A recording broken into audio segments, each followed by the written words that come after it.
Hello everyone, welcome back to my channel. আশা করছি তোমরা সবাই খুব ভালো আছো, সুস্থ আছো। সবাইকে জানাই শুভ দীপাবলি। আর এদিকে দেখো আমরা দীপাবলির জন্য রেডি হয়ে গেছি। কলা গাছ রোপণ করাটা শেষ। আর এদিকে দেখো আমার শ্বশুরমশাই কলা গাছের মধ্যে তেমাল দিয়ে বাঁশের তেমাল তুলে আর কি প্রদীপ মোমবাতি দিয়ে খুব সুন্দরভাবে সাজিয়ে দিয়েছে। এবং গেটটা দেখো দেখতে কতটা সুন্দর লাগছে কলা গাছের মধ্যে মোমবাতি লাগিয়ে।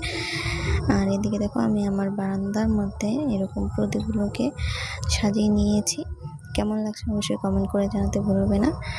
আর হলো এদিকে দেখো পুজো হচ্ছে কলা গাছের সামনে। দেখো আলপনা দেওয়া হয়েছে, কীরকম হয়েছে অবশ্যই তোমরা কমেন্ট করে জানাবে।